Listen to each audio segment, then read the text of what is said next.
Pourquoi l'Union européenne a-t-elle adopté une monnaie unique ?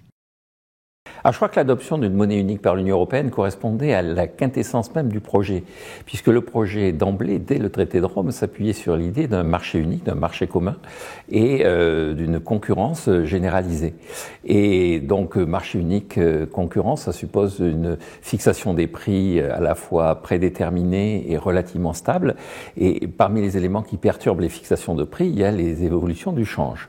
Donc, assez naturellement, les fondateurs de l'Union européenne, de ce qui était au départ le marché commun, s'étaient dit on va faire en sorte qu'il y ait une monnaie, sinon au départ une monnaie commune, ou tout au moins un taux de change fixe entre les différentes devises de la zone européenne, de façon à éviter les à-coups liés aux heurts autour du change. Et puis progressivement, le système s'est mis en place. Donc il y a eu le SME en 1979 dans un contexte de change flottant dans l'ensemble de la planète. Et comme ça fonctionnait plus ou moins bien, les gens se sont dit on va aller un peu plus loin et donc on va faire la monnaie unique, l'euro, à partir du traité de Maastricht. Ce qui est intéressant aussi, c'est deux choses complémentaires. La première, c'est qu'il y avait chez François Mitterrand et Helmut Kohl l'idée aussi qu'avec une monnaie européenne, appuyée sur le primat politique français et le primat économique européen, on pourrait créer une sorte de rival du dollar, ce qui avait incité en particulier Margaret Thatcher à refuser le projet. Et la deuxième chose, c'est que dans la vie quotidienne des Européens, ça facilitait les voyages, le tourisme et les investissements. C'est-à-dire que quand vous êtes allemand et que vous investissez en Europe du Sud, bien vous savez que vous retirerez une certaine somme en euros, quoi qu'il arrive, quelle que soit la politique qui est menée en Europe du Sud, alors qu'avant, vous étiez toujours sous la menace d'une dévaluation éventuelle, ruinant une partie de vos efforts. Qu'est-ce que l'euro a changé pour les Européens ? Alors je crois que pour les citoyens, ça leur a apporté d'une part une lisibilité assez grande sur l'avenir. La deuxième chose, c'est que pour avoir la même monnaie, il faut avoir le même taux d'inflation. Et le plus simple quand on décide d'avoir le même taux d'inflation, c'est de ne pas avoir d'inflation. Donc ça a apporté notamment aux pays d'Europe du Sud une nouvelle vision de l'économie et une rupture avec la longue période d'inflation qui avait été celle de l'après-guerre, ce que un des ministres de l'économie et des finances français appelait le dirigisme inflationniste. Il y a moins d'inflation. Et puis la troisième chose, c'est que je crois que ça a apporté aussi une forme d'identification physique du projet européen. On a la même monnaie quand on va depuis les pays baltes jusqu'à Athènes en passant par Madrid ou Amsterdam. L'Europe, ça existe, il y a une formation concrète de ça, il y a une formulation concrète de cette existence, qui est le fait qu'on a la même monnaie, comme les Américains, du Texas à la Californie, ont la même monnaie. Dans les rapports qu'ont les Français à l'euro, ce qui me frappe, c'est deux choses. La première chose, c'est que ils ont été longtemps convaincus que le passage à l'euro avait augmenté l'inflation et avait constitué une perte de pouvoir d'achat assez sensible pour eux. Il y avait une espèce de slogan qui disait « les prix ont été maintenus en euros, les prix sont passés de leur montant affiché en francs au montant équivalent en euros. En revanche, les salaires ont été divisés par 6,5. » Et donc, il y a eu au départ un doute, et un doute qui traduisait d'ailleurs les résultats du référendum de Maastricht, c'est-à-dire que le oui l'avait emporté d'une courte tête, entre guillemets.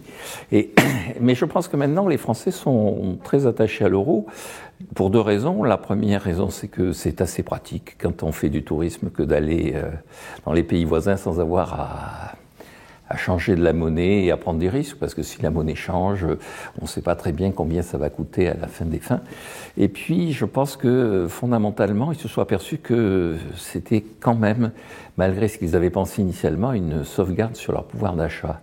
Même si les Français estiment que le pouvoir d'achat est devenu un véritable enjeu, ils attribuent à l'euro plutôt un élément de sauvegarde de ce pouvoir d'achat, que ça a été plutôt un élément positif pour eux.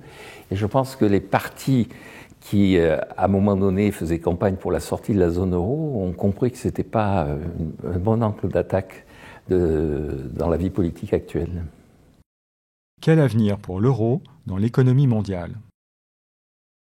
Alors, je crois qu'il y avait d'abord un enthousiasme au départ, c'était l'enthousiasme de Kohl et de Mitterrand au sommet d'Évian, donc de refaire une monnaie qui s'est en capacité de rivaliser avec le dollar, puisque le dollar était devenu sans contrôle, sans rival, que l'or avait disparu pour essayer de contraindre la politique américaine. On allait faire de l'euro le moyen de contraindre les Américains à avoir une politique un peu plus sage.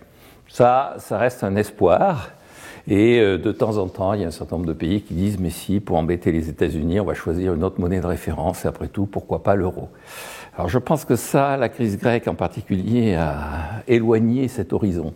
Mais la crise grecque aussi a montré autre chose, c'est l'attachement des pays qui sont membres de la zone euro à l'avenir de la zone euro et au maintien de la zone euro.